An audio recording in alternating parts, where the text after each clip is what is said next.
kind of traced the history of that particular, the site right outside and around the Yerba Buena Center. You probably recognize most of it.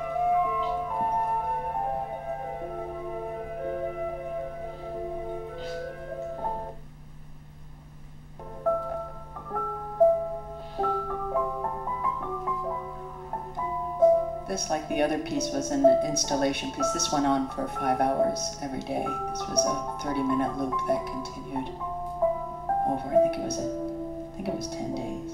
I can't remember now.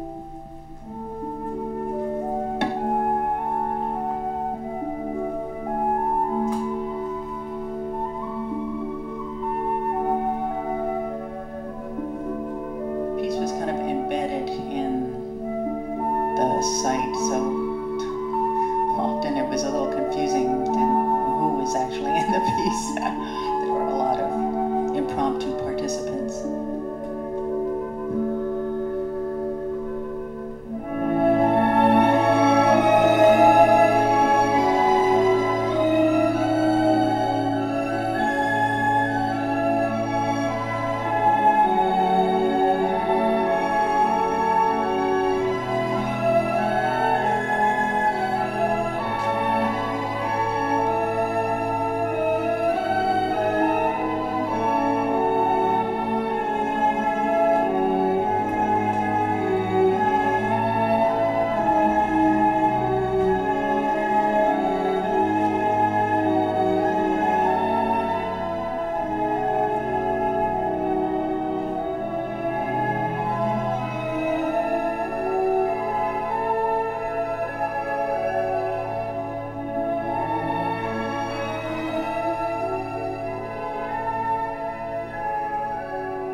This last piece that's on this reel is Invisible Wings, and it was a piece commissioned by Jacob's Pillow Dance Festival in the Berkshires, and the site where the festival is was a station on the Underground Railroad during the mid-19th century. So this traces and expresses this history.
You get old, you be cold, just need to warm your soul. Step right out and try some of my child.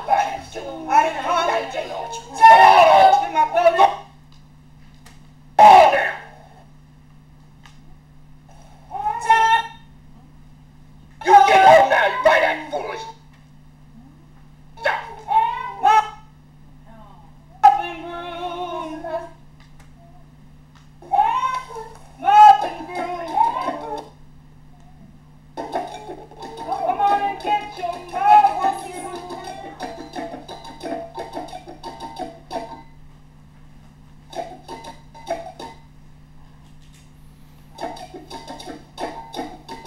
Technical difficulties.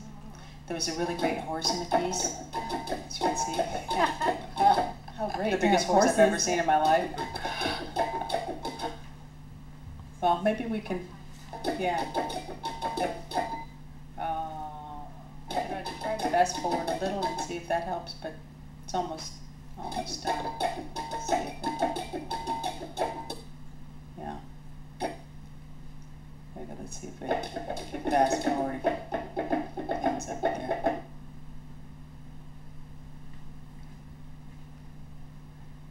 This is a section that has the endless, the bottomless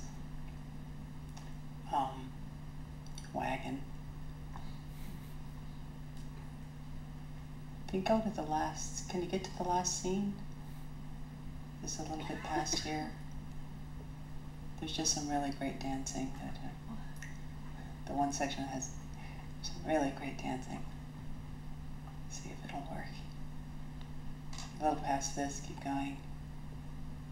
Keep going. This is a piece that section is about the Juba dance. Here, you can stop here. Oh no. Oh well. Okay, what did you say, Anna? If you really want to see this section, you can write me and I can send you there's some wonderful dancing in this section, but yeah. Bummer.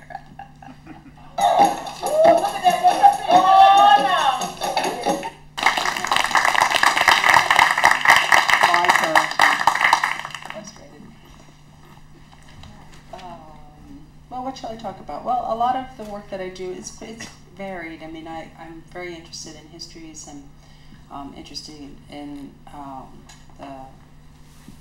we define place and how our social behaviors and our structures and our histories impact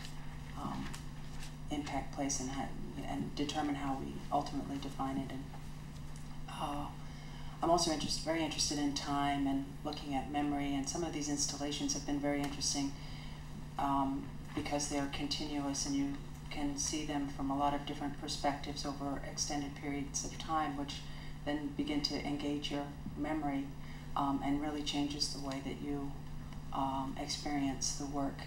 And I'm very interested in those qualities and the quality of time, all the different aspects and the way that we experience it. And the pieces that you saw here were, well, that one in particular is a very direct connection to the site itself and also with a very specific and very important history. And I spent many years, this is that piece I originally did in 1998 and just redid again a couple of years ago. But I spent probably a good part of 3 or 4 years preparing and researching that. And that seems to be an important part also of the work in general. I think I'm much better at answering questions than I am just rambling. Well, one thing I think I just went back and looked at the little write-up for the cornerstone piece. Yeah. Shifting, yeah. And the Joseph Beuys idea that you talk about in there of social sculpture. I think that's that piece in particular is a really good example of that, and that, for example, the Underground Railroad piece or the airport piece aren't quite as embedded in everyday life as much. And so I don't know if you can speak about the differences or... Well,